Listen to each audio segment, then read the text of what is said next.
The waitress arrived to work at the Millionaire'S luxurious party and froze when she saw her photo in a black frame. Lauren Wilson wiped down the counter for the third time, her arms aching from the long shift. Tiny beads of sweat dotted her forehead as she glanced at the clock. Only 30 minutes left before she could head back to her cramped studio apartment in Chicago's South Side. "Lauren, table 7 needs another round," her manager barked, barely looking up from his inventory sheet. "On it," she replied, forcing a smile that didn't reach her tired hazel eyes. At 23, Lauren had mastered the art of the professional smile, the kind that pleased customers enough to earn decent tips, but revealed nothing of the constant exhaustion that had become her closest companion. 6 years of waiting tables had paid her bills, but just barely. Tonight was like any other night at the Silver Spoon, an upscale restaurant where the wealthy came to see and be seen. As she delivered drinks to a group of laughing executives, Lauren caught snippets of their conversation. "Lancaster's annual charity gala is coming up. The old man's become a recluse since the accident. Needs extra staff for the event." Lauren's ears perked up at the mention of extra work. She needed every dollar she could get, especially with rent increasing next month, after the guests paid their bill. Leaving a respectable tip, she approached their table. "Excuse me," she said, her voice carrying a confidence she didn't entirely feel. "I couldn't help overhearing about an event needing staff. I'm looking for extra work if you know who I might speak with." The oldest gentleman, gray at the temples with kind eyes, looked up in surprise. "You've got good timing, young lady.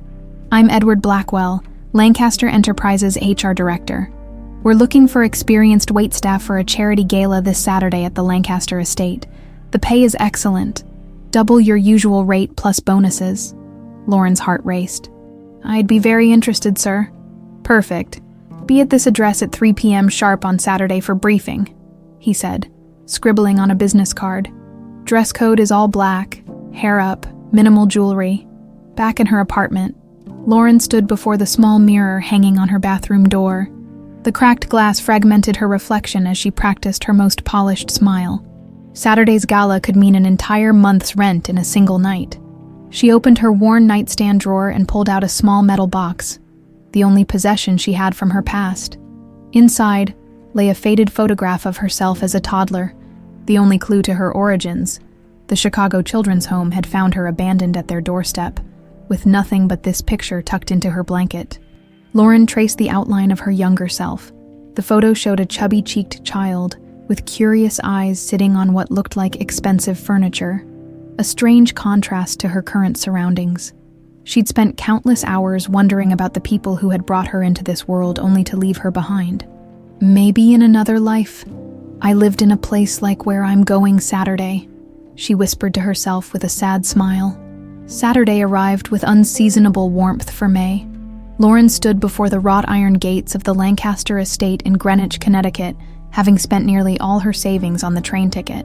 The mansion loomed ahead, a colossal structure of stone and glass that seemed to touch the clouds. "Name?" asked a stern security guard.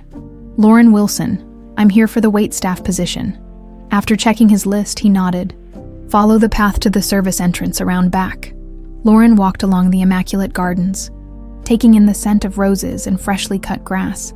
The Lancaster estate was more magnificent than she could have imagined, the kind of place that existed in movies and daydreams, not in her reality. At the service entrance, a middle-aged woman with a no-nonsense expression greeted her. "I'm Mrs. Reynolds, the house manager. You're the last to arrive? Quickly now. We have 3 hours before guests arrive." Lauren followed her through a maze of hallways, each more opulent than the last. The kitchen bustled with activity as chefs prepared elaborate dishes while staff hurried about with practiced precision. After a brief orientation, Lauren was assigned to serve champagne during the welcome reception. "Remember," Mrs. Reynolds instructed the staff, "Mr. Lancaster rarely makes appearances at these functions, but if he does, you are to be invisible. Serve and withdraw. No conversation unless directly addressed." Lauren nodded, wondering what kind of man owned such a grand estate yet avoided his own gatherings.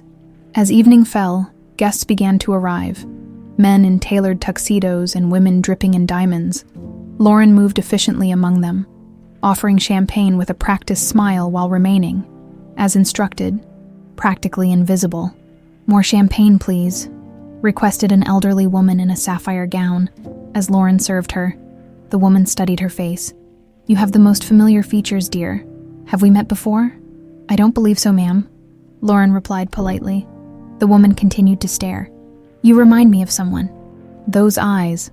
Before she could continue, a hush fell over the gathering. James Lancaster had entered the room. At 55, James Lancaster cut an imposing figure, tall with silver-streaked dark hair and piercing blue eyes that seemed to hold the weight of the world, despite his obvious wealth. There was a sadness about him that all his money couldn't hide. Lauren, tray in hand, found herself frozen as his gaze swept the room. When his eyes briefly met hers, she felt an inexplicable shiver run down her spine.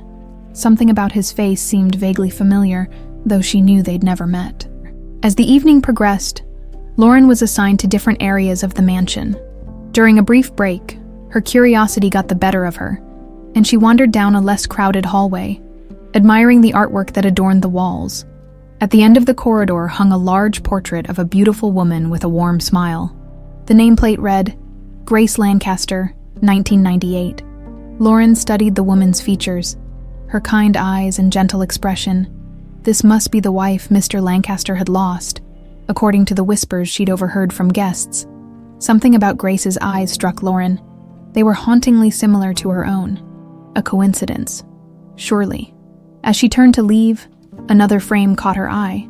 Smaller, almost hidden beside a decorative table. Lauren moved closer, her heart suddenly racing.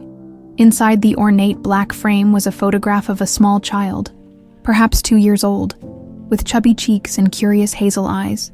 The room seemed to spin as Lauren stared at the image, identical to the one she'd kept all these years in her metal box. The same furniture, the same expression, the same dress, her photograph, here, in the Lancaster mansion. "Can I help you?" Lauren whirled around to find James Lancaster himself standing behind her, his expression unreadable. I'm sorry, sir," she stammered. "I was just admiring the artwork." He stepped closer, his gaze intense. "You seem disturbed? Are you feeling unwell?" "No, sir, I'm fine. I should get back to work." As she hurried past him, James caught her arm gently. "Wait, what's your name?" "Lauren?" "Sir, Lauren Wilson." Something flashed across his face. Recognition, confusion. It was gone in an instant. "You remind me of someone," he said quietly, releasing her arm. "Someone I knew a long time ago." Before Lauren could respond, another voice interrupted them. "James, there you are." A distinguished man in his late 50s approached, placing a proprietary hand on James's shoulder. "The Hamptons are asking for you." His sharp eyes fixed on Lauren with undisguised suspicion. "Is everything all right here?" "Yes, Gregory," James replied, still watching Lauren. "Everything's fine." As Lauren walked away, she could feel both men's eyes on her back. Her hands trembled as she returned to the kitchen. The photograph, identical to hers, hanging in the Lancaster mansion. It couldn't be coincidence. And James Lancaster's reaction to her, that strange recognition in his eyes. By the time the gala ended, Lauren had made her decision. She would find a way to return to the mansion and discover the truth about that photograph. And perhaps, finally, about herself. Lauren couldn't sleep that night. She tossed and turned in her small hotel room, the image of the framed photograph burning in her mind. After the gala, she'd decided to spend her last dollars on a cheap motel room near Greenwich, rather than return to Chicago immediately. She needed time to think, to process what she'd seen. Morning light filtered through thin curtains as she sat cross-legged on the bed, staring at her own copy of the photograph. The similarities were undeniable. The same antique rocking horse in the background, the same floral dress, even the way her small hands gripped a stuffed rabbit. "This doesn't make any sense," she whispered to herself, running her fingers through her tangled hair. Lauren's phone buzzed with a text from her roommate back in Chicago, asking when she'd return. She replied with a vague, "Not sure yet," before pulling out her laptop. If there was a connection between herself and the Lancasters, she needed more information. For the next hour, she scoured the internet for anything she could find about James Lancaster and his family. Most articles focused on Lancaster Enterprises, the multi-billion-dollar investment firm James had built. Others mentioned his philanthropic work, which had increased dramatically since the death of his wife and daughter over 20 years ago. One article caught her attention, a piece from a society column covering Grace Lancaster's funeral. The photo showed a devastated James holding what appeared to be a baby's blanket. The caption mentioned that the Lancasters' infant daughter, Elizabeth, had died in the same tragic accident. Elizabeth, Lauren whispered the name, feeling an inexplicable tug in her chest. According to her records at the orphanage, Lauren had been approximately 18 months old when she was left at Chicago Children's Home. The timing matched up with the Lancaster tragedy. She closed her laptop and paced the small room. What if? The thought seemed absurd. But what if she was Elizabeth Lancaster? What if she hadn't died in that accident after all? "You're being ridiculous," she told herself firmly. "Rich people don't abandon their children at orphanages." But the photograph, the identical photograph. Lauren pulled up the contact information for Edward Blackwell, the HR director who had hired her for the gala. Her finger hovered over the call button for several seconds before she finally pressed it. "Mr. Blackwell, this is Lauren Wilson from last night's event. I was wondering if you need any more help at the Lancaster estate." 2 days later, Lauren returned to the mansion.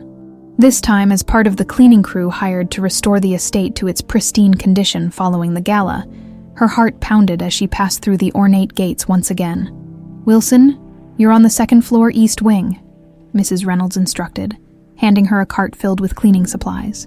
"Start with the guest bedrooms and work your way toward the study. No entering Mr. Lancaster's private quarters, understood." Lauren nodded, relieved to have an opportunity to explore more of the mansion. As she pushed her cart up the grand staircase, she caught sight of James Lancaster entering his study with another man, the same one who had interrupted their conversation at the gala. Gregory? James had called him. Something about Gregory Miller made Lauren uneasy. Perhaps it was the calculating look in his eyes when he'd spotted her talking to James, or the way his smile never quite reached his eyes, as Lancaster's closest friend and business partner Gregory had been mentioned in several articles Lauren had read. The two men had known each other since college and had built Lancaster Enterprises together. Lauren busied herself cleaning the guest rooms, all the while keeping an eye out for an opportunity to return to the hallway where she'd seen the photograph. Mid-morning, her chance arrived when Mrs. Reynolds announced she needed to leave for an hour to pick up special cleaning supplies. The moment the house manager left, Lauren slipped down to the hallway. The portrait of Grace Lancaster still hung in its place, luminous and lovely. Lauren studied the woman's features more carefully this time. There was something about the shape of her eyes, the curve of her smile, that seemed oddly familiar. She turned her attention to the smaller frame, the one containing the photograph identical to her own. Upon closer inspection, she noticed a small engraving at the bottom of the frame. "Elizabeth, 18 months. Elizabeth," she whispered, reaching out to touch the frame. Most people don't know this hallway exists. Lauren whirled around, her heart in her throat. Instead of James Lancaster or Mrs. Reynolds, she found herself facing an elderly woman in a maid's uniform. "I'm sorry," Lauren stammered. "I was just looking at little Elizabeth," the woman finished for her, her eyes kind but questioning. "You're new here. I'm Maria. Been with the Lancaster family for 30 years. "Lauren," she replied, relieved she wasn't being scolded. "I was just curious about the family." Maria stepped closer, her eyes narrowing slightly as she studied Lauren's face. "Curious thing? You have her eyes." "Whose eyes?" "Grace's, Mrs. Lancaster's." Maria tilted her head. "Never seen such a resemblance in all my years here." Lauren's mouth went dry. People often say I look like someone they know." Maria nodded slowly, her expression unreadable. "Mr. Lancaster thought so too. He asked about you after the gala." "He did." Lauren's pulse quickened. Asked who the new girl with the hazel eyes was. Maria turned toward the photograph of Grace. She was an angel, that woman, and little Elizabeth was the spitting image of her mother. She sighed heavily. "The accident destroyed Mr.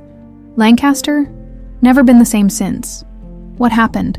Lauren asked, though she'd read the basic facts online. "Car crash 22 years ago. Mrs. Lancaster died instantly. Baby Elizabeth supposedly too, though." Maria trailed off, then shook her head. "Listen to me rambling about sad old history. You should get back to work before Mrs. Reynolds returns." As Maria turned to leave, Lauren called after her. "Though what?" The elderly woman paused. Nothing that matters now. Just an old woman's foolish thoughts. She fixed Lauren with a penetrating stare. Be careful about asking too many questions in this house. Girl, some doors are best left closed. With that cryptic warning, Maria disappeared down the hallway, leaving Lauren with more questions than answers. Lauren was dusting bookshelves in the library when she heard voices approaching. She recognized James Lancaster's deep tones immediately, along with Gregory Miller's smoother cadence. Instinctively, she stepped behind a tall bookcase, out of sight, but still able to hear their conversation. You're working too hard, James, Gregory was saying. The doctor said you need to reduce stress. Remember? I'm fine, James replied dismissively. The new project in Singapore needs my attention. Let me handle Singapore. That's why you have a partner. There was a pause. Speaking of concerns, that new girl at the gala, what about her? James's tone sharpened with interest. Mrs. Reynolds mentioned she caught her wandering the family wing, looking at old photographs. She's curious. That's hardly a crime. You know how I worry about security, especially with your history of stalkers after the Vanity Fair profile. I've asked for a background check on all new staff. Lauren's blood ran cold. A background check would reveal her orphanage records, which would raise questions about why she was suddenly working at the Lancaster estate. That's excessive. James sounded annoyed. Better safe than sorry, my friend. You remember what happened with that reporter who tried to sneak in as catering staff last year? Their voices faded as they moved deeper into the library. Lauren slipped out quietly, her mind racing. She needed to find out more before Gregory's background check threw a wrench in her investigation. As she rounded the corner, she nearly collided with James Lancaster himself. Mr. Lancaster, I'm sorry. I didn't see you there. James studied her with those piercing blue eyes. Lauren, isn't it? From the gala. Yes, sir. I'm helping with the post-event cleanup. He nodded slowly, still watching her face with unsettling intensity. Have we met before the gala, perhaps in Chicago? No, sir, I don't believe so. Curious? You seem so familiar. He shook his head slightly. Well, don't let me keep you from your work. As he walked away, Lauren felt a strange mix of fear and determination settle in her stomach. James Lancaster sensed their connection, even if he couldn't place it. But Gregory Miller was already suspicious of her, and time was running out. She needed to find concrete evidence linking her to this family, and she needed to find it fast. We can't accept temporary staff for permanent positions, Mrs. Reynolds declared firmly, arms crossed as she stood in her office doorway. It's against protocol. Lauren had spent the last 20 minutes of her lunch break attempting to convince the house manager to take her on full-time. The temporary cleaning job was ending today, and with it, her access to the Lancaster mansion. Please, Mrs. Reynolds, Lauren pressed. I'm a hard worker, and I learn quickly.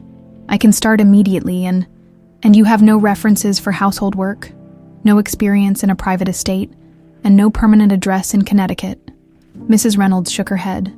I'm sorry, but the answer is no. Lauren's shoulders slumped.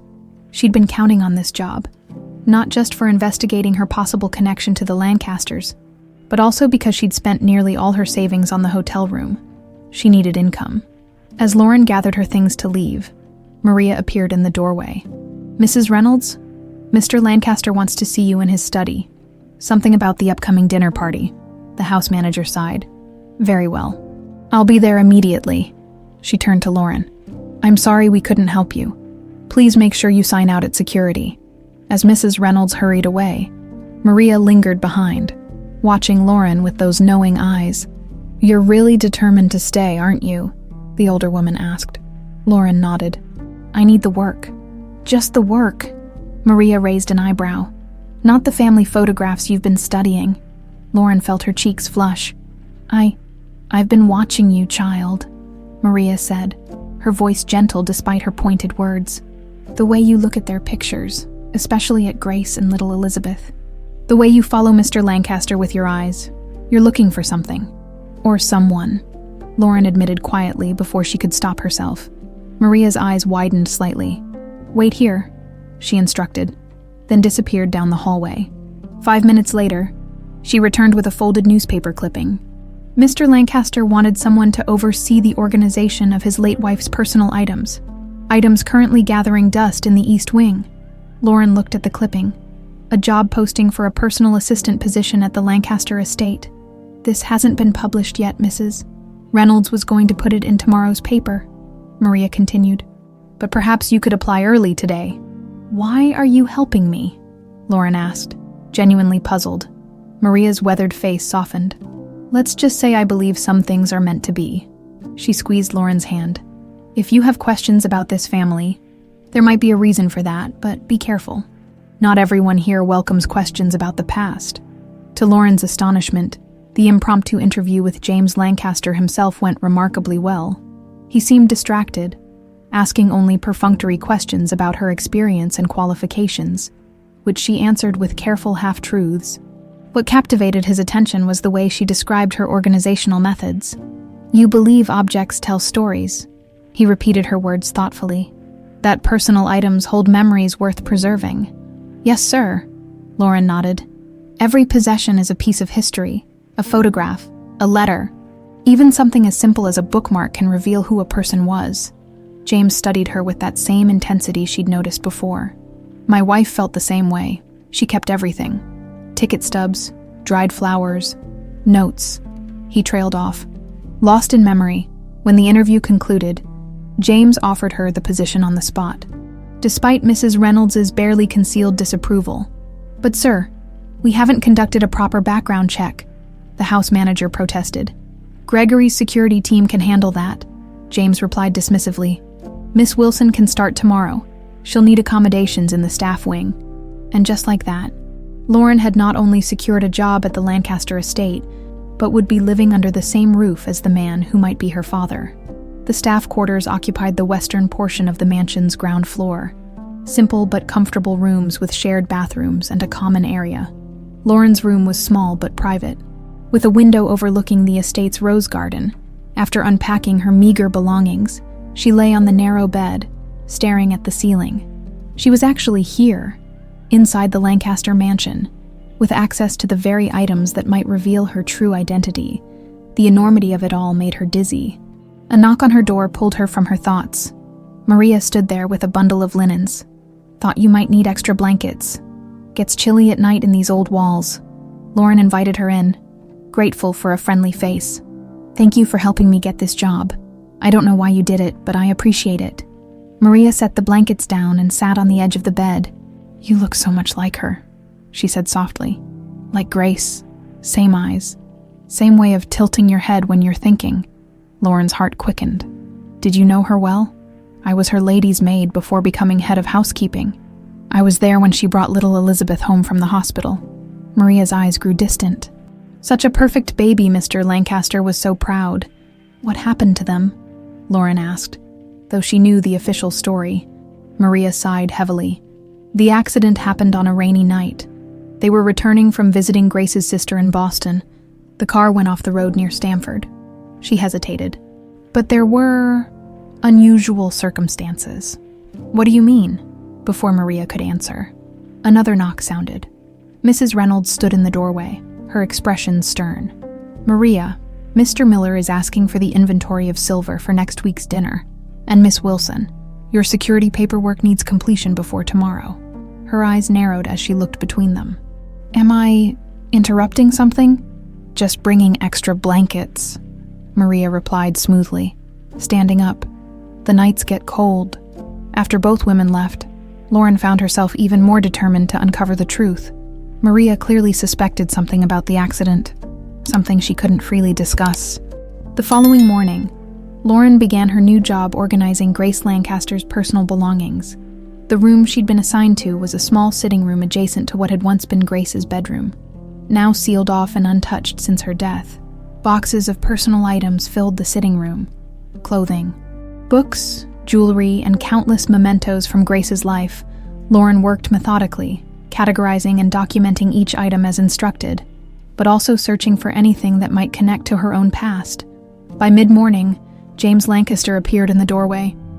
He watched silently as Lauren carefully preserved pressed flowers from an old book. You're good at this, he observed finally, respectful of her things. Lauren looked up, startled. Thank you, sir. These items deserve care. He entered the room slowly. picking up a small silver music box. This was her favorite. She'd play it for Elizabeth every night before bed. He opened it, and a gentle lullaby filled the room. Lauren felt an unexpected wave of emotion, as if the melody touched something buried deep within her memory. James noticed her reaction. "Are you all right?" "Yes," she managed. "It's a beautiful song. Brahms' lullaby," he said softly. Elizabeth would fall asleep instantly whenever she heard it. He set the music box down, his fingers lingering on its surface. "Sometimes I think I see her, Grace, in the most unexpected places. A woman in a restaurant with the same laugh, a stranger with her walk." His eyes met Lauren's. "It's strange how the mind plays tricks when you've lost someone." Lauren nodded, unable to find words. Did he sense their connection, even subconsciously before leaving? James paused at the door. "There's a dinner party tomorrow night. Important clients. I'd like you to help Mrs. Reynolds with the preparations." "Of course, sir." After he left, Lauren continued her work with renewed purpose. Somewhere in these boxes lay the key to her past, and possibly her future. What she didn't notice was Gregory Miller watching from the hallway, his expression darkening as he observed the easy rapport between James and the new assistant. "Find anything interesting about our new employee?" he asked the security chief later that afternoon. "Nothing yet, sir. Her background checks out. Waitressing jobs in Chicago, no criminal record, orphaned as a child. Nothing suspicious." Gregory frowned. "Dig deeper. There's something about her I don't trust." He gazed out the window toward the gardens. "James is vulnerable when it comes to memories of Grace. I won't have some opportunistic girl taking advantage of that." "Yes, sir. I'll have a more comprehensive report by tomorrow." Gregory nodded, already formulating his next move.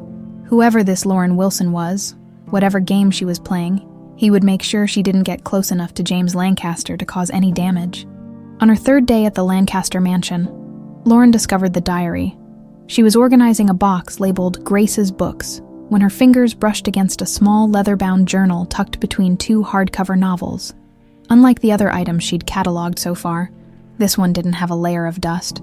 Someone had handled it recently. Lauren glanced toward the door to ensure she was alone before carefully opening the journal. The handwriting inside was elegant and flowing, Grace Lancaster's private thoughts. Lauren hesitated, feeling like an intruder, but her need for answers outweighed her guilt.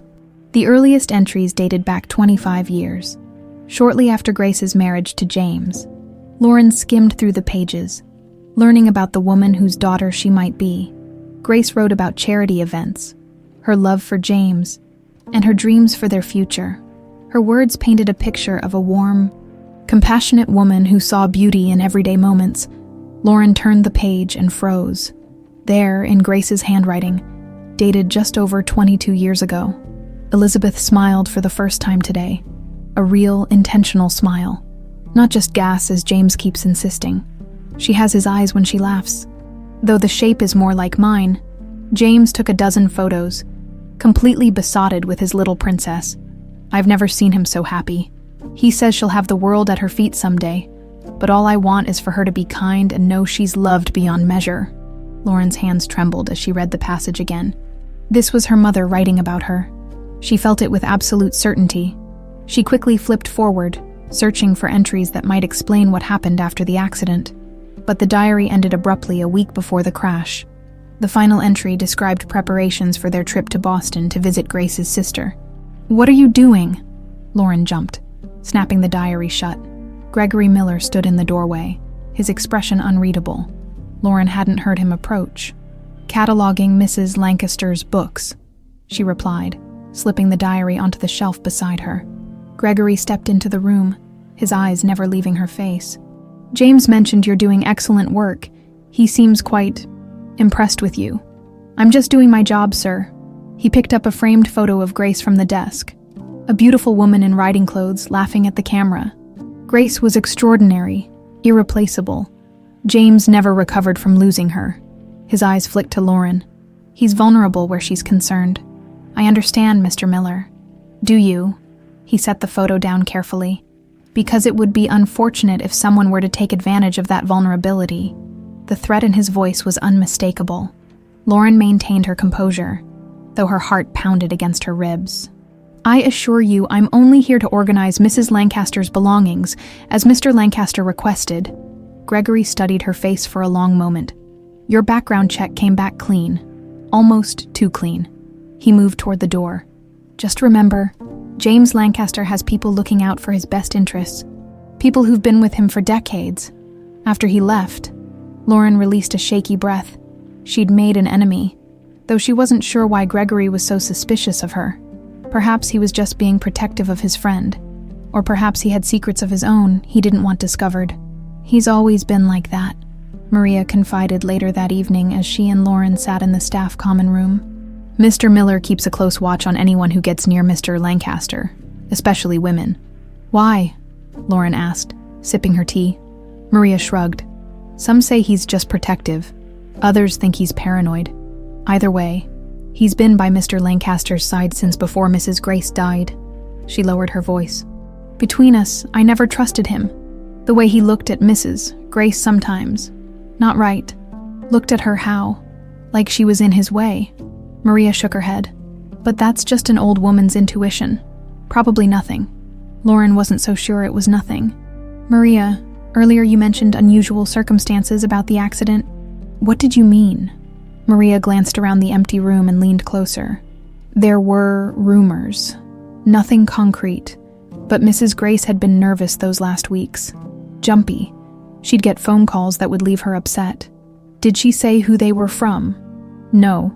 But once I overheard her arguing with someone on the phone. She said, I know what you did, and I won't keep quiet anymore. Maria's eyes clouded with old pain. 2 days later, she was dead. Lauren felt a chill run through her. Did you tell anyone? The police asked some questions, but nothing came of it. Mr. Miller handled most of the investigation details for Mr. Lancaster, who was not well after losing them both. A thought occurred to Lauren. Did anyone actually see Elizabeth's body after the accident? Maria's eyes widened slightly. That's the thing. The car caught fire. They identified Mrs. Grace, but the baby... She stopped herself. Listen to me going on with old gossip. It was a terrible tragedy, that's all. But Lauren could see in Maria's eyes that the elderly housekeeper had her own suspicions. Suspicions that aligned with Lauren's growing belief that she hadn't died in that accident after all. The next morning, James Lancaster surprised Lauren by joining her in the sitting room where she was working. I wanted to see how you're progressing, he explained, though his attention seemed more focused on Lauren herself than on the organized items. I've completed the books and personal correspondence, she reported, gesturing to the neatly arranged shelves. I'm starting on photographs today. James nodded, his eyes drawn to a stack of photo albums on the desk. I haven't looked at these in years, he admitted, reaching for the top album. He opened it, and a sad smile touched his lips. Our honeymoon in Tuscany. Grace loved the sunflowers there. Lauren watched as he turned the pages, the pain of his loss still evident after all these years. She seems like she was a wonderful person, she offered gently. The best, he agreed. And Elizabeth was just like her. Even as an infant, you could see Grace's spirit in her. He turned another page, revealing photos of a nursery decorated in soft yellows and greens. We prepared this room for months before she was born. Grace insisted on painting the mural herself. The nursery looked vaguely familiar to Lauren, triggering something deep in her memory, the feeling of lying in a crib, staring up at painted stars on a ceiling. James continued to the next page, which showed a christening ceremony. In the center was a photograph of Grace holding a baby in an elaborate white gown. James standing proudly beside them. She was 6 months old here, James said softly. Elizabeth Grace Lancaster, named after her mother and my grandmother. Lauren studied the baby's face, searching for similarities to her own childhood photos. It was difficult to tell. All babies looked somewhat alike, but the timing matched perfectly with her estimated age when she was left at the orphanage. Mr. Lancaster, she began hesitantly. Did they ever determine exactly what caused the accident? A shadow crossed his face. Wet roads, brake failure. The car went off a bridge. His voice grew tight. Why do you ask? I'm sorry. I didn't mean to pry. It's just so tragic. James closed the album, his expression guarded. It was a long time ago. He stood abruptly.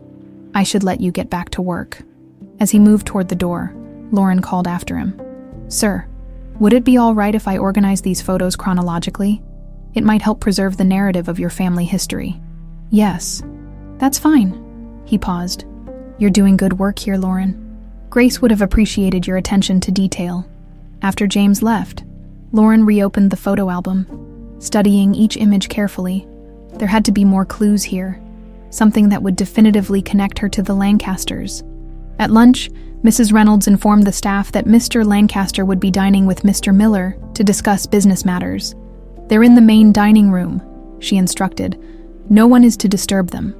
Lauren nodded obediently, but as she passed the partially open dining room door on her way back to work, she couldn't help overhearing their conversation. "Background checks on all new staff," Gregory was saying. "Especially her." "You're being paranoid, Greg," James replied. "Lauren is doing excellent work with Grace's things. She's respectful, organized, and remarkably interested in the accident that killed your wife and daughter," Gregory countered. Davis mentioned she was asking questions. There was a pause. "What kind of questions?" "About the cause of the crash, about Elizabeth's body." Lauren's heart sank. Davis must be one of the security staff who had overheard her conversation with Maria. "She's naturally curious, that's all," James defended, though his tone held a note of uncertainty. "Or she's another reporter trying to resurrect that old conspiracy theory about the brake lines being tampered with. Remember that expose they tried to run 5 years ago?" Lauren's breath caught.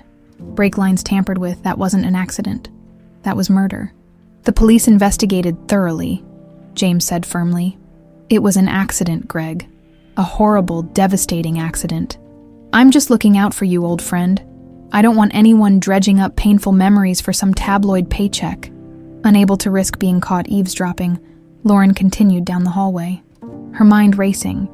If someone had tampered with the brake lines, that someone had intentionally killed Grace Lancaster, and thought they had killed Elizabeth too.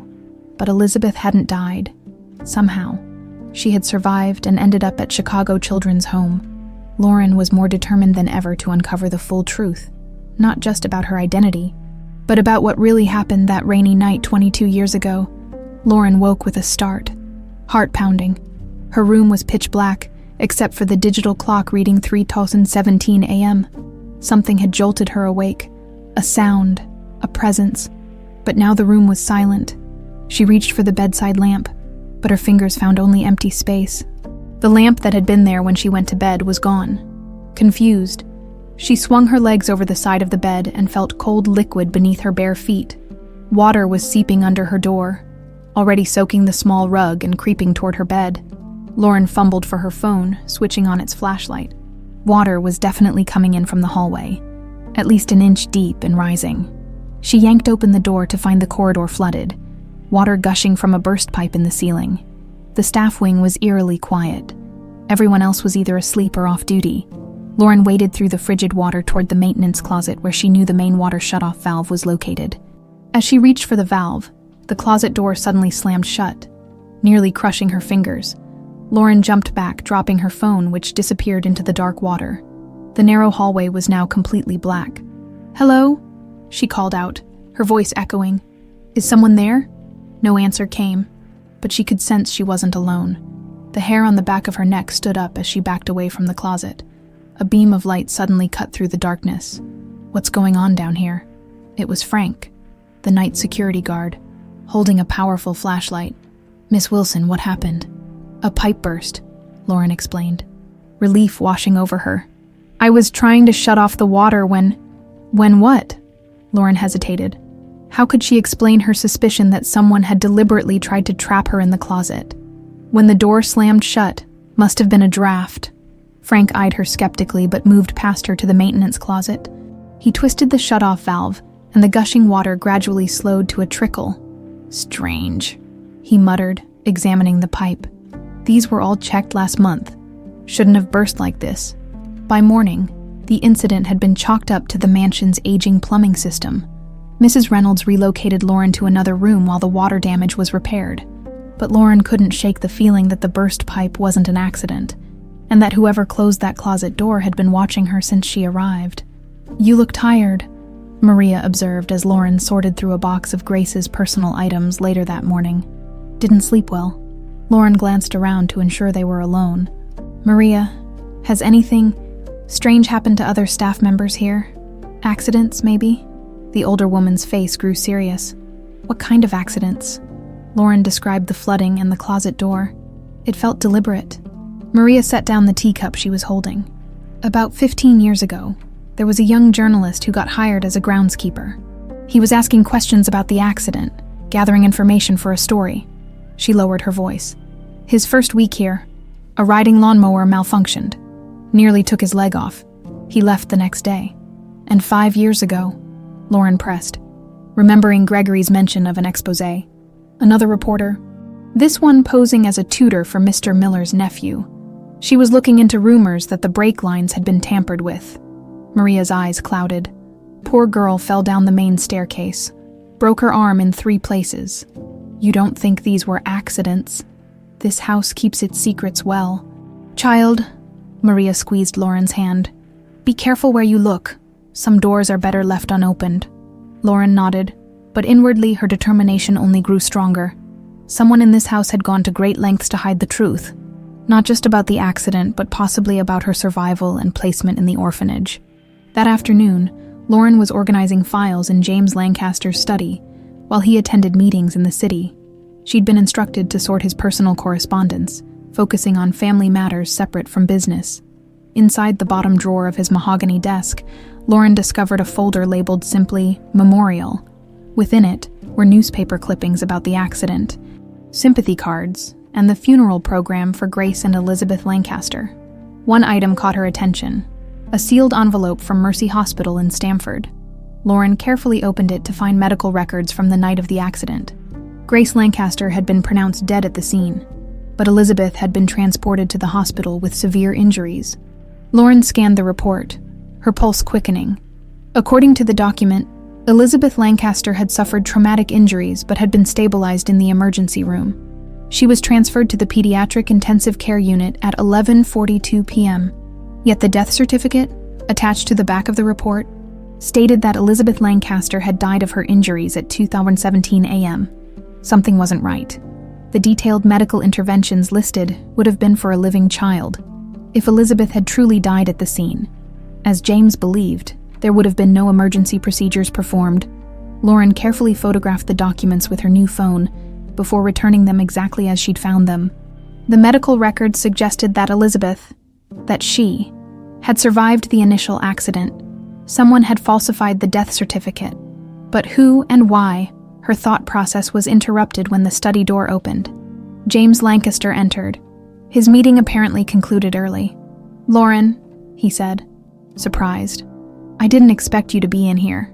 Mrs. Reynolds asked me to organize your personal correspondence," she explained quickly. "I was just finishing up." James nodded, moving to his desk. His fingers brushed the memorial folder, and pain flashed across his face. "You found this. I'm sorry. I was organizing everything alphabetically. It's all right." He picked up the folder, his knuckles white against the manila paper. "Sometimes I think I should let it all go. Pack away the memories. Move forward. That's what my therapist suggests." He gave a hollow laugh. 22 years and I still can't do it. Lauren's heart ached for him. "It's not wrong to hold on to people you've loved." James studied her face with that same intensity she'd noticed before. "You remind me of her. Not just your appearance, though there is a resemblance. It's your manner. Thoughtful, direct." Lauren swallowed hard. This was her opening. "Mr. Lancaster, may I ask you something?" "Of course. The accident that killed your wife and daughter. I've heard rumors that it might not have been an accident at all." James stiffened. "Where did you hear that?" "Staff talk," Lauren said carefully. "And I noticed the newspaper articles mentioned an investigation." "It was thoroughly investigated," he said firmly. "The police found no evidence of foul play. But you had suspicions." James walked to the window, gazing out at the manicured gardens. Grace had been concerned about something in the weeks before the accident. She wouldn't tell me what exactly, just that she'd discovered something disturbing about someone close to us. "I assumed it was just stress." His voice caught. "I should have pressed harder, made her tell me. Do you think someone wanted to harm her?" "I don't know what to think." James turned back to face her. Why are you so interested in this, Lauren? Lauren hesitated, caught between truth and caution. I lost my parents too, not knowing the full story. It haunts you. Something in her words seemed to reach him. Yes, he said softly. It does. The moment was interrupted by Gregory Miller's voice from the doorway. James, there you are. The Nakamura contracts need your signature. His eyes narrowed when he spotted Lauren. Am I interrupting? Not at all, James replied. Lauren was just organizing some files. Gregory watched as Lauren gathered her things to leave. By the way, he said casually, there was another incident last night. A water pipe burst in the staff wing. Right outside your room, wasn't it, Miss Wilson? Yes, Lauren replied, meeting his gaze steadily. Fortunate that I woke up when I did. Very fortunate, Gregory agreed, his smile not reaching his eyes. Old houses can be so unpredictable. The threat couldn't have been clearer if he'd spoken it aloud. Lauren maintained her composure as she left the study. But inside, a cold fear had taken root. Gregory Miller knew she was digging into the past, and he was warning her to stop. What she couldn't determine was whether he was simply protecting James from painful memories, or if he had a darker reason for wanting the past to stay buried. Either way, Lauren knew she needed to accelerate her investigation. The water pipe was a warning. Next time, she might not be so lucky. Lauren knew she needed to act quickly. Gregory Miller was clearly suspicious of her, and after the pipe incident, she feared what might happen next. She needed solid evidence of her identity, and possibly of Gregory's involvement in the accident, before confronting James with the truth. Her opportunity came 3 days later, when Gregory left for a business trip to Tokyo. With him out of the mansion for at least 48 hours, Lauren could search for the evidence she needed without his watchful eye. Mr. Miller's office is strictly off-limits, Mrs. Reynolds reminded the staff at the morning meeting.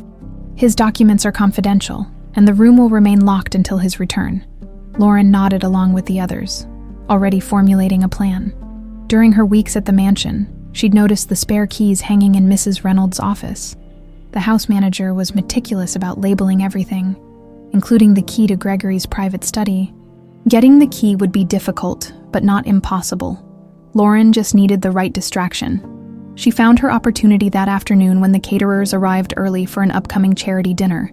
In the ensuing chaos, Lauren slipped into Mrs. Reynolds' empty office, quickly located the key labeled GM Study, and made a wax impression using materials she'd prepared in advance. She returned the key before anyone noticed it was missing. That night, after the house had gone quiet, Lauren used her homemade key to access Gregory's study. The room was immaculate, almost sterile compared to the warm, lived-in feel of James's office. Everything was perfectly aligned, from the pens on the desk to the books on the shelves.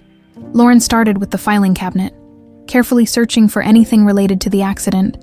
Finding nothing there, she turned her attention to the desk. The drawers were locked, but her waitressing experience had taught her a few tricks. Using a bobby pin, she managed to unlock the bottom drawer. Inside was a false bottom. Clever, but not clever enough. Lauren pried it open to reveal a hidden compartment containing a USB drive and a thin folder labeled Lancaster Aero 2. Her hands trembled as she opened the folder. Inside were documents that made her blood run cold. A receipt for a wire transfer of $50,000 to someone named Margaret Winters, dated 2 days after the accident. A copy of a nursing license belonging to the same Margaret Winters. And most damning of all, a signed statement describing how the package had been delivered as instructed to Chicago. Lauren's heart pounded. Margaret Winters must have been the nurse who took her to the orphanage, the nurse who had falsely declared Elizabeth Lancaster dead. She reached for the USB drive, wondering what secrets it contained. When headlights swept across the window, someone was arriving at the mansion. Lauren quickly returned everything to its place, making sure to leave no trace of her search. She slipped out of the study, locking the door behind her. As she turned to head back to her room, she came face to face with James Lancaster. "Lauren," he asked, surprise evident in his voice, "what are you doing in this wing at this hour?" "I was heading to the library," she improvised. "I couldn't sleep and thought I'd find something to read." James studied her, clearly skeptical. "The library is in the opposite direction." Lauren's mind raced for an explanation. I got turned around. This house is still confusing at night." "It can be," He agreed, though his expression remained doubtful. "Let me walk you back to your room," as they walked in silence. Lauren wrestled with whether to tell him what she'd discovered. The evidence pointed to Gregory's involvement in separating her from her father, but she still didn't understand the motive. Why would Gregory want to make James believe his daughter was dead? "You seem troubled," James observed as they reached her door. Lauren made a decision. "Mr. Lancaster, there's something I need to tell you. Something important. Can it wait until morning? It's been a long day." She hesitated, then nodded. "Of course, good night, sir." Lauren barely slept that night, her mind piecing together what she knew. Gregory had arranged for the nurse to falsify Elizabeth's death and transport her to Chicago. But why? What did he gain from James believing his daughter was dead? The next morning, Lauren was summoned to James's study. Her heart raced. Was this about last night? Had he somehow discovered what she'd been doing in Gregory's office? To her surprise, James wasn't alone. A distinguished older gentleman stood beside him, studying a stack of documents. "Lauren, this is Harold Winters, our family attorney," James introduced. "He's helping me update some personal matters while Gregory is in Tokyo." Lauren froze at the surname. Winters, the same as the nurse who had taken her to Chicago? Could they be related? "Pleased to meet you," Harold said, extending his hand. His grip was firm, his smile practiced. "James tells me you've been doing excellent work with Grace's belongings." "I've tried my best, sir." Harold's eyes lingered on her face a moment too long before he turned back to James. "The paperwork is all in order. Just need your signature on the last page," as James signed the document. Lauren noticed a photo on Harold's phone as he checked a message. An elderly woman who appeared to be in a nursing home. The name on the visiting pass visible in the photo was clear. Margaret Winters. Lauren's pulse quickened. Harold Winters was connected to the nurse who had taken her to Chicago. This couldn't be coincidence. After Harold left, James explained that he'd been updating his will. Standard procedure he undertook every few years. Lauren nodded politely, her mind elsewhere. She needed to find out more about Harold and Margaret Winters. That afternoon, she searched online for information about the attorney. Harold Winters had indeed been the Lancaster family lawyer for over 30 years. He was also on the board of Lancaster Enterprises alongside Gregory Miller. Most interestingly, Margaret Winters was listed as his sister in a local news article about a charity event. Everything was connected. Harold and Gregory were both close to James professionally and personally. If James had died in that accident, instead of Grace and Elizabeth, they would have controlled Lancaster Enterprises completely. But James had survived, leaving them with only partial influence, unless they could control James through his grief. A man devastated by losing his wife and child would rely heavily on his closest friends and advisors. The realization hit Lauren like a physical blow. Gregory hadn't just wanted Elizabeth declared dead. He might have been responsible for the accident itself. An accident meant to kill all three Lancasters. Not just Grace and Elizabeth, but Lauren needed proof beyond circumstantial connections. She needed to access that USB drive in Gregory's office. Her opportunity came sooner than expected.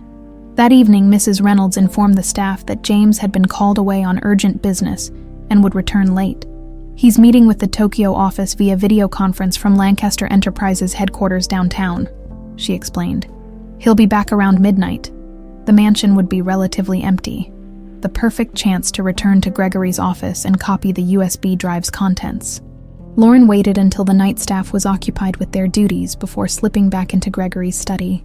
She found the USB drive exactly where she'd seen it before, quickly plugged it into her phone using an adapter, and copied its contents. She was replacing the drive when she heard a noise in the hallway. Footsteps approached the door, followed by the sound of a key in the lock. Lauren frantically looked around for a hiding place. The heavy curtains beside the window were her only option. She ducked behind them just as the door opened. Through a tiny gap in the fabric, she saw Gregory Miller enter the room. Gregory, who was supposed to be in Tokyo. He walked directly to the desk and opened the secret compartment, checking its contents. Satisfied, he then made a phone call. "It's me," he said quietly. "I'm back early. Has she been asking more questions?" A pause. "Keep watching her. She's getting too close. If Lancaster starts to suspect anything." Another pause.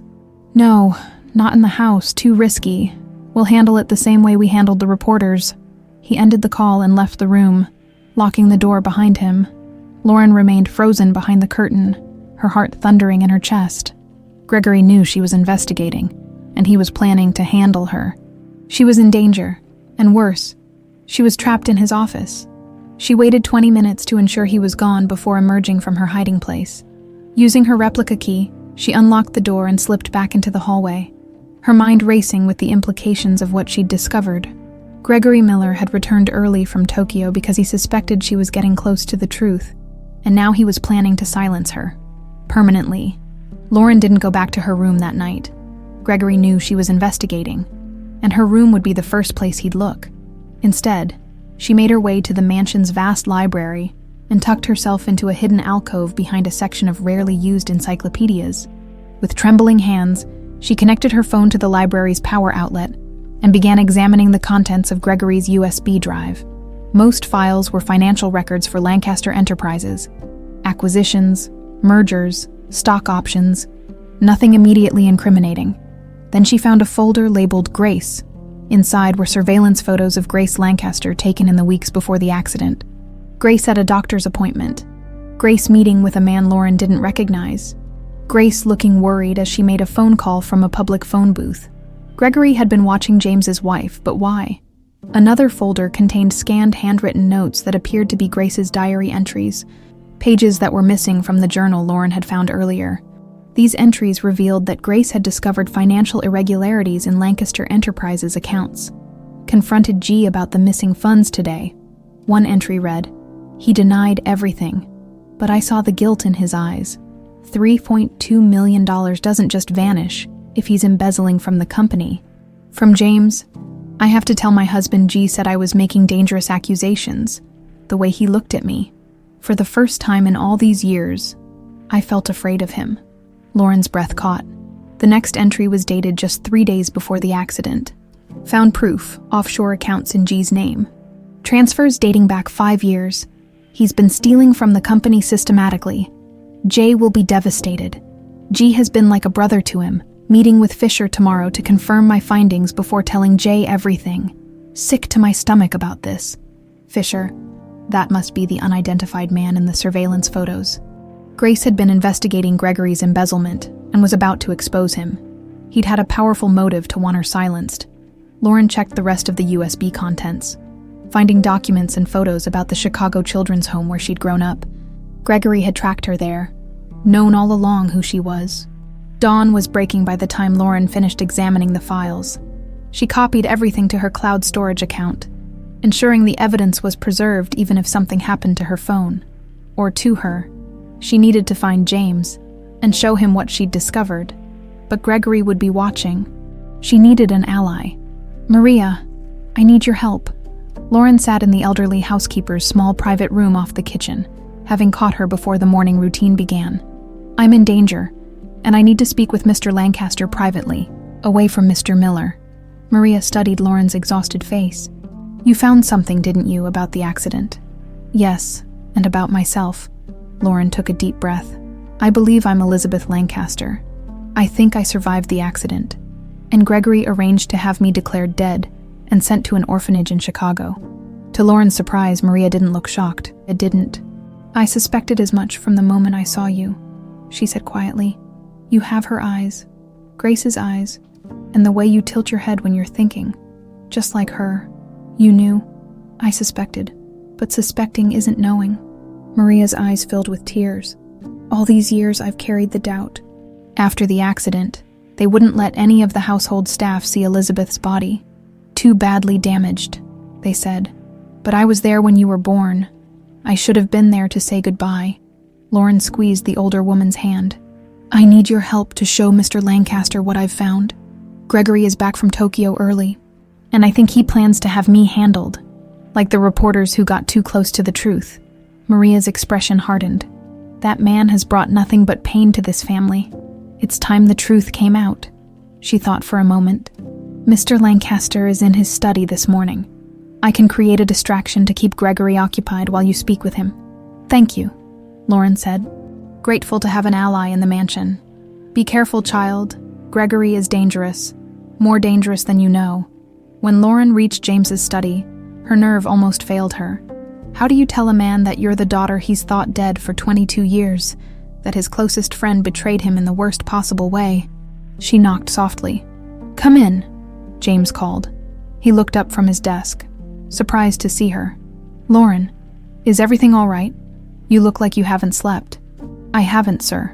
She closed the door behind her. "There's something important I need to show you." Lauren connected her phone to his computer and began showing him the files from Gregory's USB drive. The surveillance photos of Grace, the diary entries about the embezzlement, the documents tracking Lauren to the Chicago orphanage. James's face grew increasingly pale as he processed what he was seeing. "This can't be right," he whispered. "Greg wouldn't. He couldn't." "There's more," Lauren said gently. "The financial records showing he stole millions from Lancaster Enterprises before the accident. And this," she pulled out her own photo, the one she'd kept all these years. "This is the photograph I had with me at the orphanage. It's identical to the one of Elizabeth in your hallway." James stared at the photo, his hands shaking. "Where did you get this?" "It was with me when I was left at Chicago Children's Home as a toddler." "Mr. Lancaster, I believe I am Elizabeth, your daughter." James looked up at her, his eyes searching her face with new understanding. "All this time," he whispered, "how did I not see it? You have her eyes, Grace's eyes. Gregory arranged for a nurse named Margaret Winters to declare me dead and take me to Chicago. He has a file documenting all of it." James stood abruptly, rage transforming his features. "If what you're saying is true, if Greg was responsible for the accident, for taking my daughter from me, there's something else you need to see," Lauren interrupted, knowing she needed to show him everything before confronting Gregory. "When I was organizing your wife's personal items, I found this hidden in the lining of her jewelry box." She pulled out a yellowed envelope she'd discovered days earlier, but had been afraid to share until she had more evidence.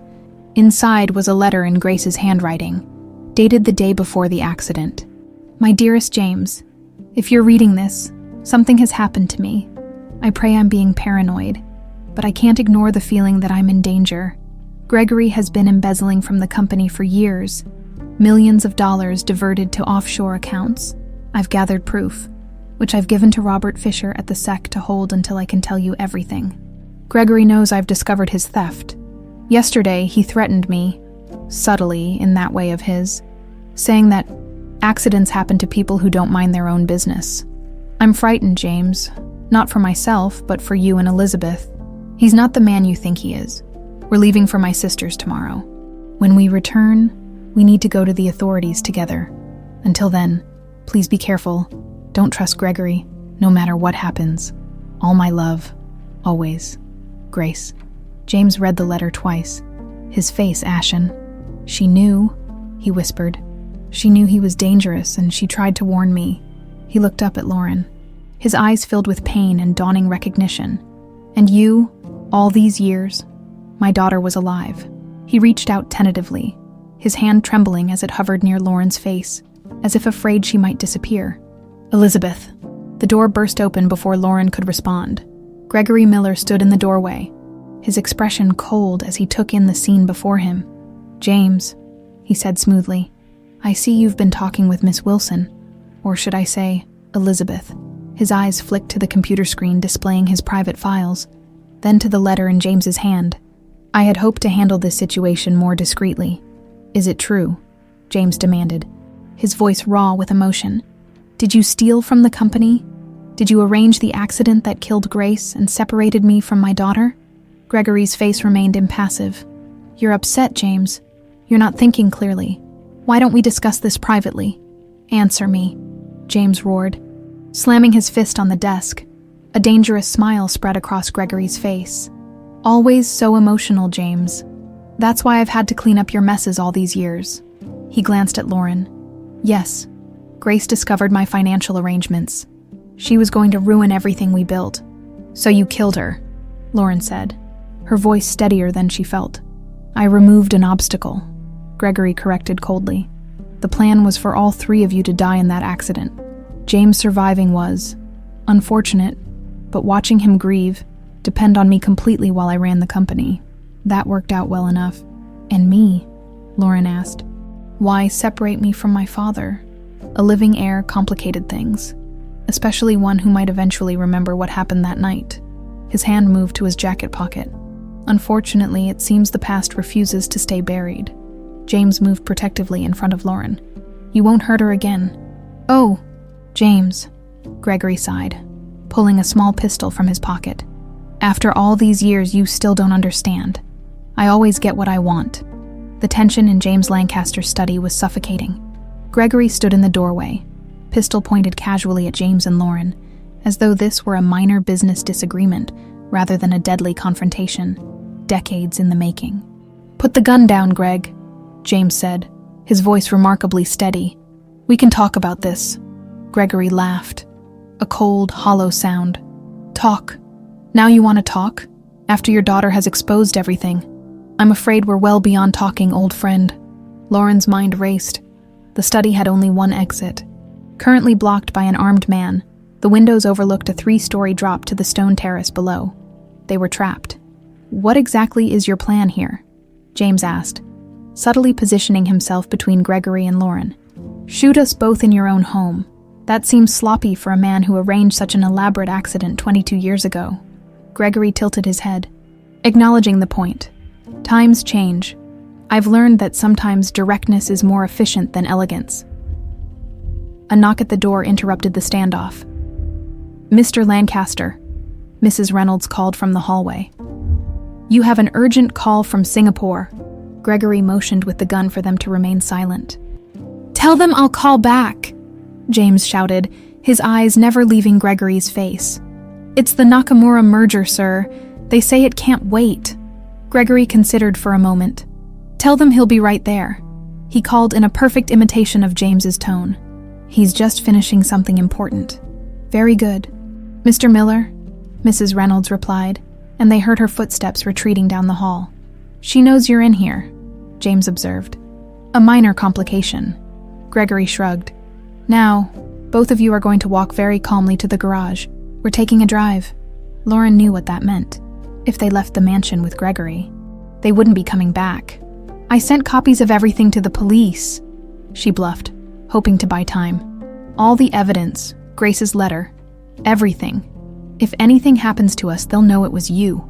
Gregory's expression flickered with uncertainty, before settling back into smug confidence. Nice try, Elizabeth, but you've been very careful to keep your investigation secret, haven't you? Afraid I might handle you like those nosy reporters. He gestured with the gun. Move now. As they stepped into the hallway, Lauren caught sight of Maria watching from around a corner, horror evident on her face. Lauren gave an almost imperceptible shake of her head, warning the older woman to stay hidden. Gregory directed them through the mansion's less used corridors, avoiding areas where staff might be working. As they passed the grand staircase, James suddenly stumbled, falling heavily against Gregory. Sorry, he muttered, regaining his footing. Bad knee. Gregory shoved him forward irritably. Keep moving. Lauren noticed James had palmed something during the collision, a small object now concealed in his hand. The slight hope of escape flickered to life. They reached the garage where a black SUV with tinted windows waited. Get in the back, Gregory instructed. Both of you. As Lauren moved toward the vehicle, the unmistakable sound of police sirens wailed in the distance, growing louder by the second. Gregory's head whipped toward the sound. What did you do? He snarled at Lauren. Nothing, she replied honestly, equally confused by the approaching sirens. It was me, a new voice announced. Frank, the night security guard, stepped into the garage, a shotgun trained on Gregory. Mrs. Reynolds thought it was strange that Mr. Lancaster would let Mr. Miller answer for him. She called me and I called the police. Gregory's face contorted with rage. He swung his pistol toward Frank, but before he could fire, James launched himself at his former friend. The two men crashed to the concrete floor, struggling for control of the weapon. Run, James shouted to Lauren, but she couldn't leave her father, not when she'd only just found him. Instead, she grabbed a wrench from a nearby workbench and brought it down hard on Gregory's wrist. The pistol clattered across the floor. Gregory howled in pain and fury with surprising strength for a man his age. He threw James off and scrambled toward the fallen gun. Frank fired a warning shot that echoed deafeningly in the enclosed space. But Gregory was beyond reason now. James tackled him again just as his fingers brushed the pistol. The two men rolled across the floor. Decades of friendship dissolved into bitter combat. "Dad!" Lauren cried out, the word escaping her lips for the first time. The momentary distraction was all Gregory needed. He delivered a vicious blow to James's face and lunged again for the gun. This time, his hand closed around it. Frank fired again, the blast striking a nearby car. Gregory returned fire, forcing the security guard to take cover behind a pillar. "End of the line," Gregory panted, blood streaming from a cut above his eye as he aimed the pistol at James. "Should have let me handle the company my way all those years ago." A screech of tires outside announced the arrival of the police. Gregory glanced toward the sound, momentarily distracted. It was all the opening Lauren needed. She swung the wrench with all her strength, connecting with Gregory's shoulder. He staggered, off balance, as James surged forward and wrestled him to the ground. Police officers poured into the garage. Weapons drawn. Police. Freeze. Gregory was subdued and handcuffed, still spitting threats and accusations as they led him away. An officer approached Lauren and James, who sat exhausted on the garage floor. "Are you both all right?" the officer asked. James looked at Lauren, his eyes filled with wonder despite his battered face. "Yes," he said softly. "For the first time in 22 years, I think we are." The next few hours passed in a blur of police statements, medical examinations, and urgent phone calls. Gregory was taken into custody, charged with attempted murder, with more charges pending as the investigation into Grace's death and the embezzlement reopened. James refused to leave Lauren's side throughout the ordeal, as if afraid she might disappear again. By evening, they found themselves alone in his study, the same room where everything had exploded just hours earlier. "I still can't believe it," James said, staring at the family photograph on his desk. Grace holding baby Elizabeth. "All these years, you were alive, growing up without me, without knowing who you were." "I always wondered about my parents," Lauren replied. "Why they gave me up, if they ever thought about me." James reached across the desk to take her hand. "If I had known you were alive, nothing would have kept me from finding you. Nothing. I know that now." Her eyes filled with tears. "When I found that photograph here, it was like something clicked into place. Deep down, I think I always felt the connection to this house. To you." The study door opened and Maria entered carrying a tray with tea and sandwiches.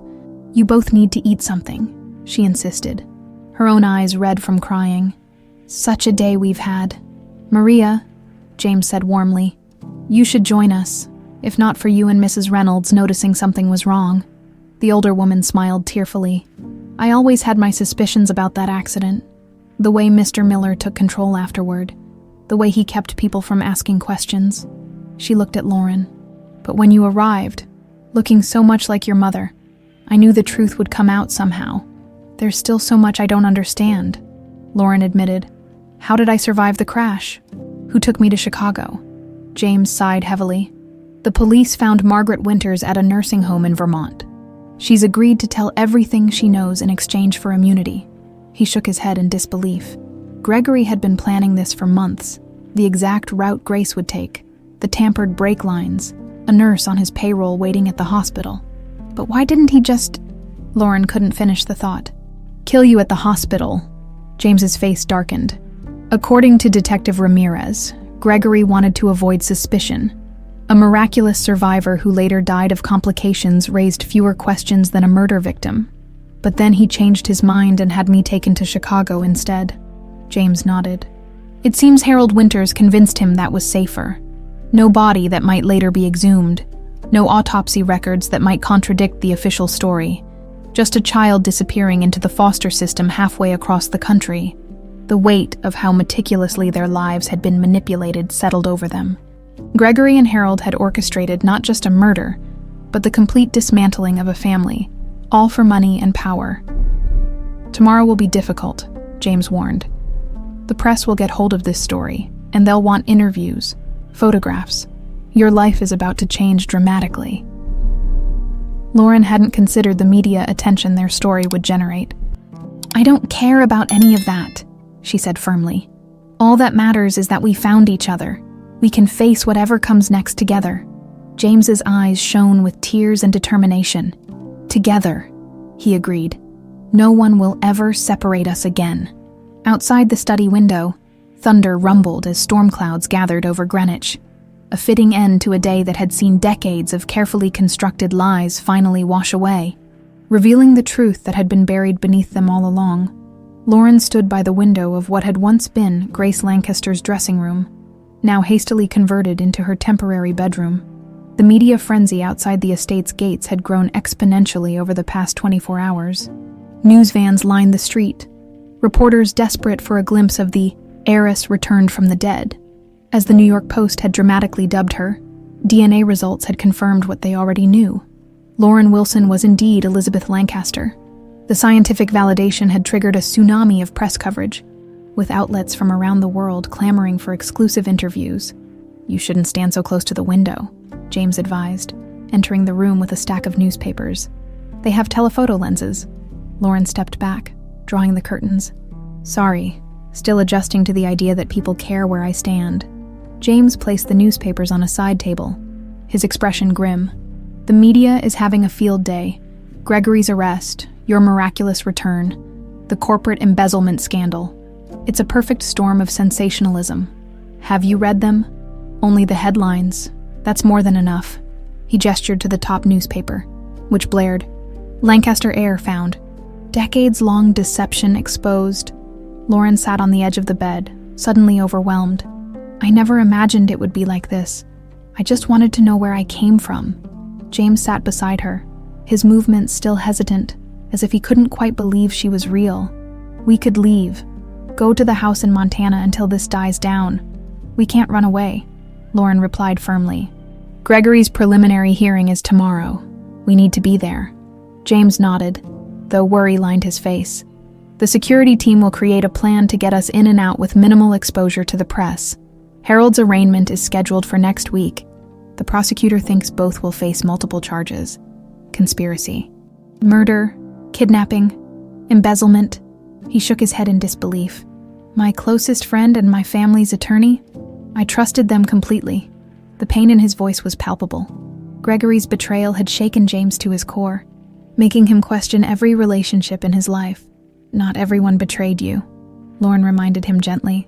"Maria suspected something was wrong all these years. Mrs. Reynolds and Frank acted immediately when they sensed danger." "You're right," James acknowledged. "I've been so focused on the betrayal that I overlooked the loyalty." He paused, studying her face. "You have her wisdom, you know. Grace always saw the good in situations, even dark ones." A knock at the door interrupted them. Maria entered, carrying a small wooden box. "I found this in the attic storage," she explained, setting it on the bed. "I thought you might want to see it before tomorrow's hearing." James opened the box to reveal dozens of photographs. Elizabeth as a newborn, as a smiling infant, crawling, taking her first steps. "I kept copies of all the family photos," Maria explained.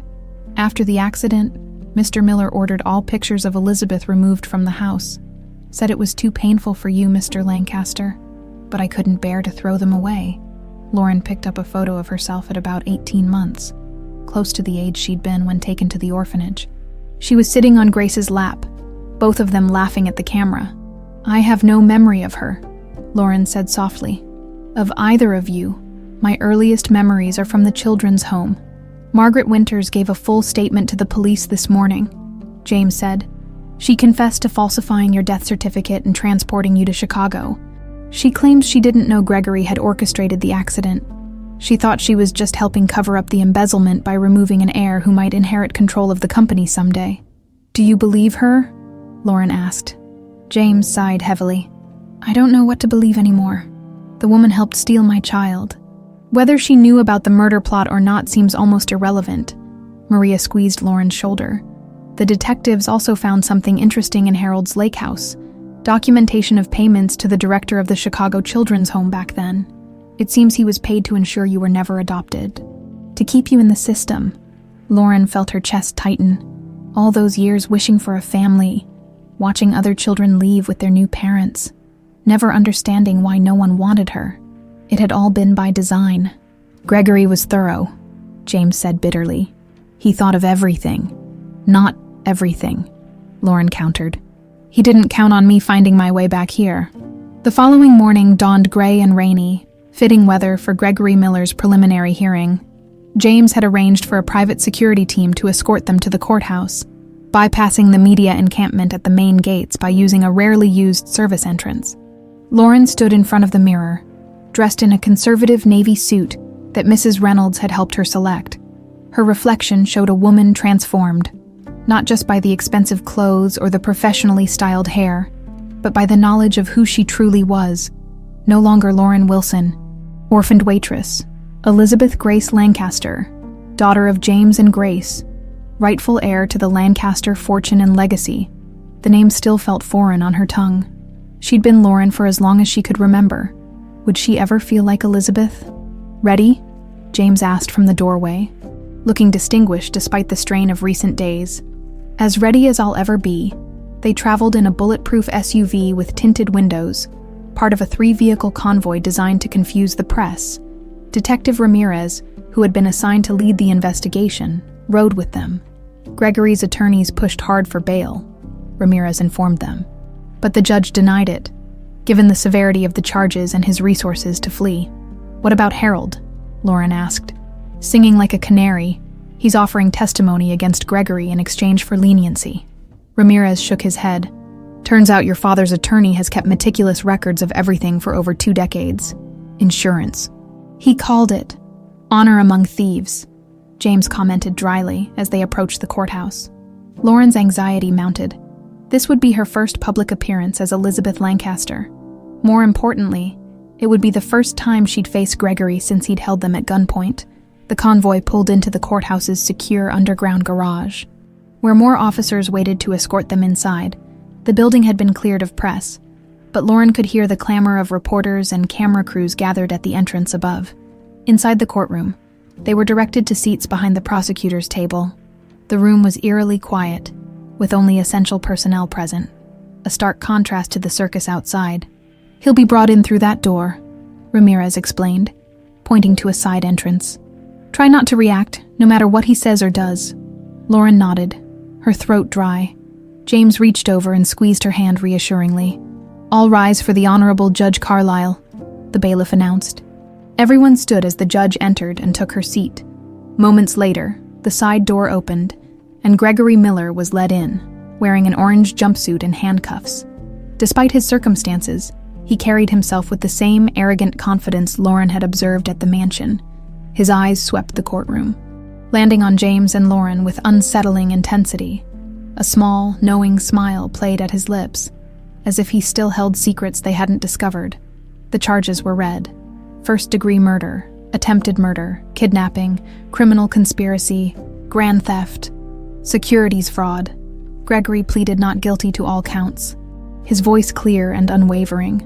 Throughout the proceedings, Lauren felt his gaze returning to her repeatedly, calculating and cold, even in custody. Gregory Miller exuded menace. She couldn't shake the feeling that, somehow, he still had moves to make in this deadly game. As the hearing concluded, the judge set a trial date 6 months out. Gregory was being led away when he suddenly turned toward James and Lauren. "This isn't over, James," he called, his voice carrying across the courtroom. "You think you know everything, but you have no idea what's really been happening right under your nose. Ask your precious daughter about Chicago, about the people she met there." The guards pulled him through the door before he could say more, leaving a confused silence in his wake. "What was that about?" James asked Lauren. "What did he mean about Chicago?"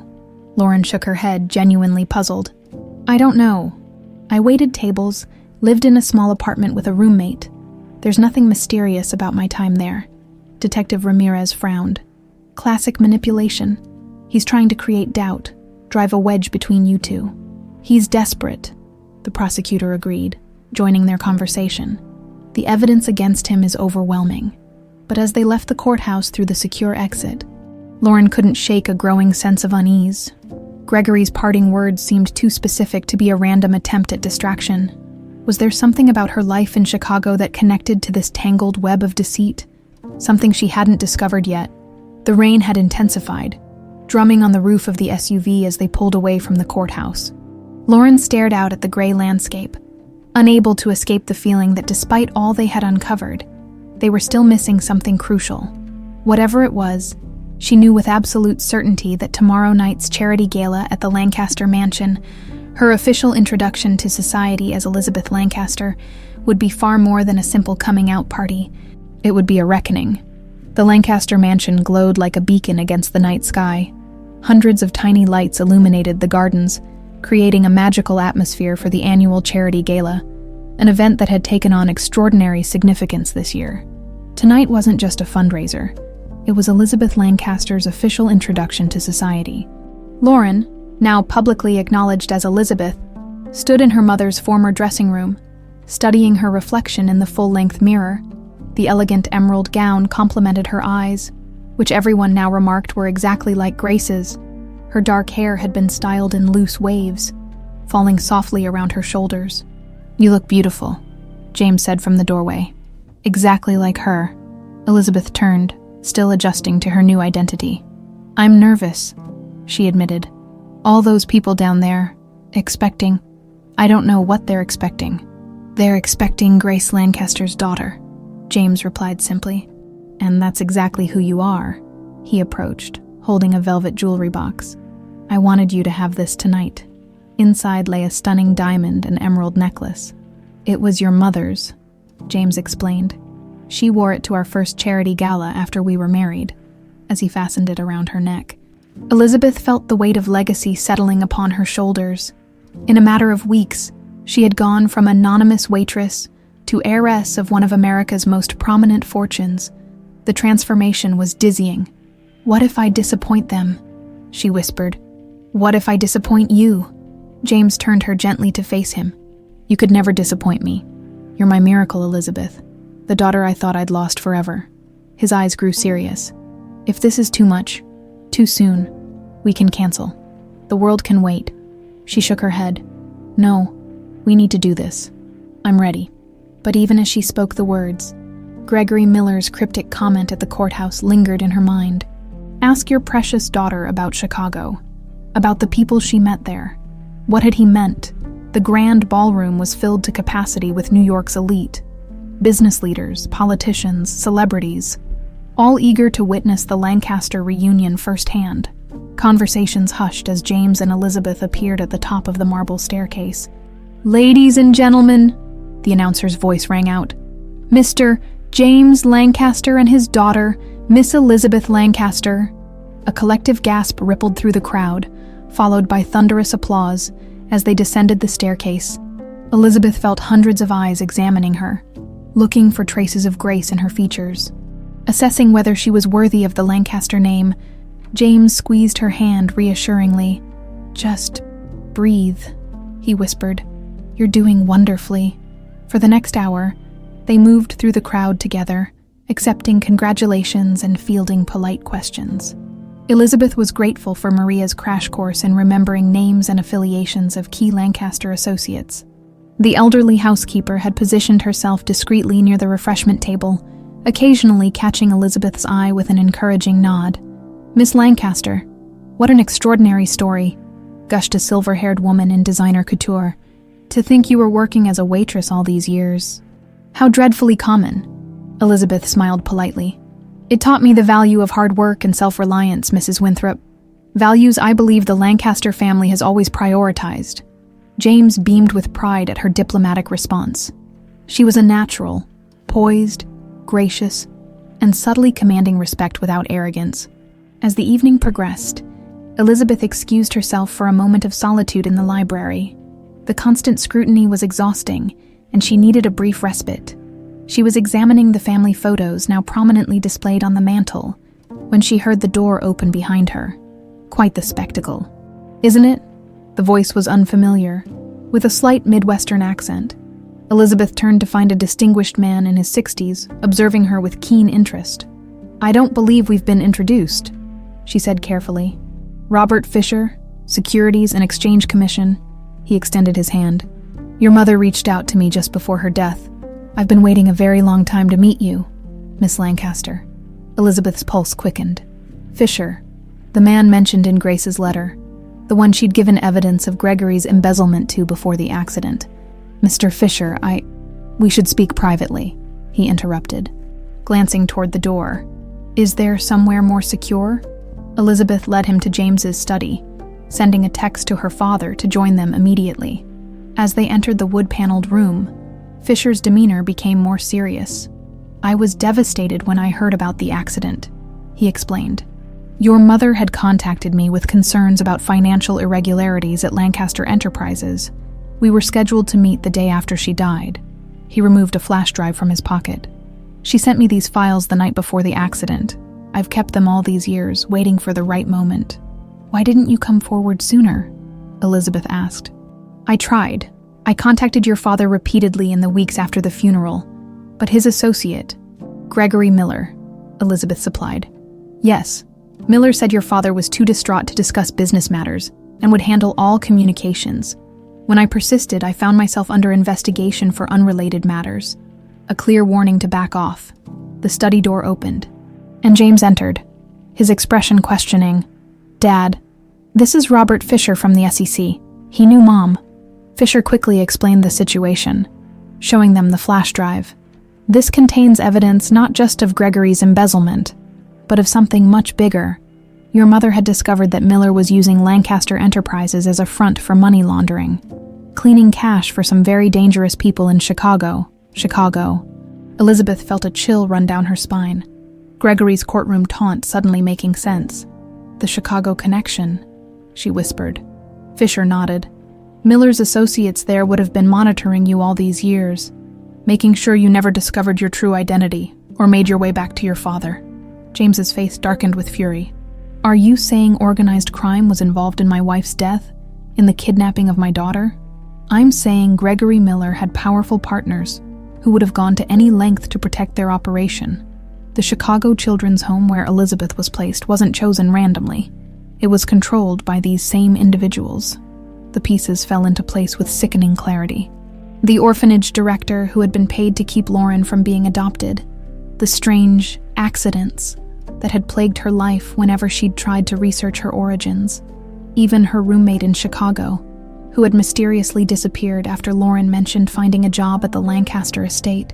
Gregory wasn't working alone, Elizabeth realized. He had help, powerful help, and they're still out there, Fisher confirmed grimly. Miller's arrest doesn't end this. His partners will be scrambling to cover their tracks, eliminate loose ends. "Like us," James said flatly. A knock at the study door interrupted them. Frank, the security guard, entered with an urgent expression. "Sir, there's a situation. We've detected unauthorized activity on the property's west perimeter." James immediately went into action. "Lock down the mansion, get all guests to the main ballroom, away from windows. Call Detective Ramirez." As Frank hurried away, James turned to Elizabeth. "We need to get you somewhere safe." "No," she said firmly. "I'm done running, done hiding. These people stole my life once. I won't let them do it again." James looked at his daughter with a mixture of fear and pride. "What do you suggest?" "We use what we have," she replied. Picking up Fisher's flash drive. "We expose everything, not just Gregory's crimes, but the entire operation right now, with all these influential people gathered here. It's risky," Fisher warned. "These are dangerous people. More dangerous than living a lie," Elizabeth countered. "More dangerous than letting them continue to destroy lives." Her father studied her for a long moment, then nodded decisively. "Maria," he called, knowing the loyal housekeeper would be nearby. "Gather all security personnel and seal all entrances except the main doors. Then inform our guests that there will be a special announcement in 10 minutes. In the grand ballroom, murmurs of confusion spread as the mansion went into lockdown mode. Security personnel positioned themselves at all exits, while Detective Ramirez, who had arrived with remarkable speed, coordinated with his officers. James and Elizabeth took to the stage where the orchestra had been playing moments earlier. The crowd hushed as James stepped to the microphone. "Ladies and gentlemen, I apologize for the disruption. We have a situation that requires your attention and cooperation." He gestured to the screens usually used for the charity auction, now displaying documents from Fisher's flash drive. 22 years ago, my wife Grace discovered evidence of criminal activity within Lancaster Enterprises, activity orchestrated by my then-partner, Gregory Miller. Gasps rippled through the audience as James outlined the money laundering operation, the embezzlement, and the murder plot that had claimed Grace's life and separated him from his daughter for over 2 decades. As he spoke, Elizabeth scanned the crowd, noticing several men speaking urgently into cell phones, others moving surreptitiously toward the exits where they were intercepted by security. "Tonight," James concluded, "we're not just celebrating my daughter's return. We're reclaiming the Lancaster legacy from those who corrupted it. With the evidence we now possess, and with the witnesses in this room, we will ensure that all responsible parties are brought to justice." Elizabeth stepped forward. "For 22 years, I lived as Lauren Wilson, never knowing my true identity or family. I stand before you now as Elizabeth Lancaster, asking for your help in ensuring that such a crime can never happen again." The ballroom erupted in applause as Detective Ramirez took the stage, announcing that arrests were already underway based on the evidence presented. Among those being quietly detained were 2 board members of Lancaster Enterprises, a prominent Chicago businessman, and Harold Winters' son, who had been working as part of the security team as the evening drew to a close. With police taking statements and guests departing with unprecedented gossip for their social circles, Elizabeth found herself back in the library, gazing at the portrait of her mother. "We did it, Mom," she whispered. "We exposed them all." James joined her, wrapping an arm around her shoulders. "Grace would be so proud of you," he said softly. "As am I." Elizabeth leaned into her father's embrace, feeling truly at home for the first time in her life. The journey had been long and dangerous, but the truth had finally triumphed. Outside, dawn was breaking over Greenwich. A new day, a new beginning for the Lancaster family, reunited at last.